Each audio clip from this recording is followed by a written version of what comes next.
दोस्तों इस वीडियो को अंत तक जरूर देखिएगा, क्योंकि यहाँ पर आपको नंबर सीरीज को सॉल्व करने की दो बड़ी अप्रोचेस सीखने को मिलेगी। मैं साइड में हट जाता हूँ, आप इन क्वेश्चंस को सॉल्व कीजिए, स्टॉप करके सॉल्व कीजिए। तो दोस्तों मुझे उम्मीद है आपने इन क्वेश्चंस को सॉल्व किया होगा। जिन्होंने नहीं किया वो भी इस वीडियो को अंत तक जरूर देखना, जिन्होंने कर लिया वो भी जरूर देखना। क्या पता आपको कुछ नई अप्रोच सीखने को मिल जाए। और हार्डली वीडियो 4-5 मिनट का होगा। देखो दोस्तों, ये 2 दिख रहा है। अब सबसे पहले ऑब्जर्व करना है। ऑब्जर्व करते ही हमको सब कुछ बढ़ता हुआ नजर आ रहा है। या ऑब्जर्व किया, यहाँ धीरे धीरे बढ़ता हुआ दिख रहा है। तो जहां अचानक से बढ़े वहां पर सीधा मल्टीप्लाई होता है। ठीक है, अंदर ही अंदर या तो सीधा मल्टीप्लाई या फिर किसी मल्टीप्लाई होकर के उसमें कुछ जुड़ रहा होता है नंबर के अंदर। तो ध्यान से देखो, ये इसका कितना टाइम दिख रहा है, लगभग 7 टाइम। ये इसका कितना टाइम दिख रहा है, 6 टाइम। अब देखो दोस्तों, ये इसका अब यहाँ पर दिख रहा है 84 को जल्दी मल्टीप्लाई करने के लिए 80 + 4 की फॉर्म में देखना है। 80 को जब हम 5 से मल्टीप्लाई करेंगे तो वो 400 हो जाएगा, और 4 को 5 से मल्टीप्लाई किया तो 20। देखो 420। ऐसे ही इस नंबर को मल्टीप्लाई करना होगा हमें 4 से। ठीक है, ये देखो 4 2 = 8, 4 4 = 16।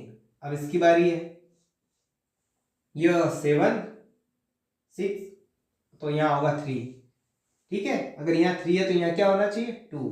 जब हमारा शुरू के 3 सही हो जाए ना, तो बाकी वाला फटाफट लिख के काम खत्म करना है, क्योंकि एग्जाम में इतना टाइम नहीं होगा। ये 0 का 0, इसका 2 टाइम 8, 0 का 0, 5 का 2 टाइम 10। ये अपना आंसर रहेगा। अब इसको देखो दोस्तों, यहाँ हमें दो चीजें ध्यान रखनी है। सबसे पहला, जब भी ऐसी वाली सीरीज देखे ना जिसमें बहुत स्लो स्लो बढ़ रहा है, तो दो चीजें हो सकती है। एक गैप हो सकता है, दूसरा पहले वाला नंबर पहले वाले दो नंबर जोड़ के तीसरा नंबर, फिर ये दोनों जोड़ के चौथा नंबर, ऐसे आगे आगे नंबर ऐसे हो सकता है। दो तरीके हो सकते हैं। तो हम सबसे पहले देखते ही सबसे पहले ये देखेंगे। देखो 5 और 3 8, 8 और 5 13, इन दोनों का एडिशन 21, इन दोनों का एडिशन 34। तो 100% आगे वाला क्या होगा, इन दोनों का एडिशन, वो आ जाएगा 55। ये अप्रोच शुरू में मुझे भी इसने तकलीफ दी थी, बट जब ये समझ में आया तब ये आसान हो गया। तो अब इसकी बारी है रॉन्ग नंबर सीरीज की। रॉन्ग नंबर सीरीज में भी वही काम करना है। देखो, अब देखो इन दोनों का एडिशन करोगे 13 नहीं बन रहा है, इसका मतलब ये गैप वाली सीरीज है। इन दोनों का एडिशन करने से 43 नहीं बन रहा है, इसका मतलब ये गैप वाली सीरीज है। अब दोस्तों गैप लो, इन दोनों के बीच का गैप 5, हाँ इन दोनों के बीच का गैप दोस्तों 4। इन दोनों के बीच का गैप देखो 3 और 3 6 है ना।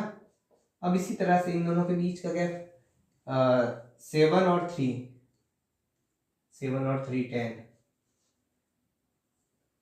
कुल मिला के दोस्तों मेरे गैप लेने का तरीका क्या है कि इसमें कितना बढ़ाऊं कि ये 7 बन जाए 4, इसमें कितना बढ़ाऊं कि ये 13 बन जाए 6, इसमें कितना बढ़ाऊं कि ये 23 बन जाए 10, ऐसे।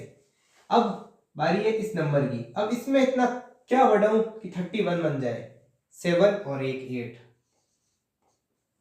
अब इसमें कितना बढ़ाऊं कि ये 43 बन जाए, 9 और 3, 9 और 3 12। अब दोस्तों यहां तक पहुंचने के बाद अब हमें इनको ना ध्यान से ऑब्जर्व करना है। कैसे, इन दोनों का रिलेशन क्या बन सकता है। देखो, अगर ये वाला रॉन्ग हुआ तो इन लोगों के बीच में पैटर्न बनेगा, ये वाला रॉन्ग हुआ तो इन साइड साइड वालों के बीच में पैटर्न बनेगा, और अगर इन दोनों में से कोई रॉन्ग हुआ तो आगे वालों के बीच में पैटर्न बनेगा। तो सबसे पहले देखो, इससे यहां तक पहुंचना तो पॉसिबल है क्या, 6 को मल्टीप्लाई करके इस तक पहुंच सकते हैं क्या, नहीं पहुंच सकते। अब तो हम 1 मिनट के लिए मान लेते हैं 10 वाली टर्म रॉन्ग है, मान लेते हैं। ठीक है, अगर ये 10 वाली टर्म रॉन्ग है तो इन दोनों में से कोई एक और रॉन्ग होना चाहिए। क्यों, क्योंकि जो रॉन्ग नंबर होता है तब वो जब हम डिफरेंस लेते हैं तो दो नंबर को रॉन्ग कर देता है, जो गैप वाले नंबर होते हैं। तो देखो दोस्तों, इसको इसको और इसको ध्यान से देखो। सबसे पहले तो ये कुछ ऐसा दिख रहा है क्या,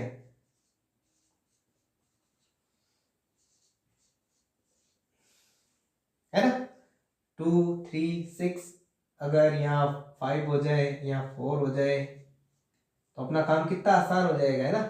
2 को मल्टीप्लाई किया 5 से, 2 को मल्टीप्लाई किया 4 से, देखो ना काम कितना आसान हो जाएगा।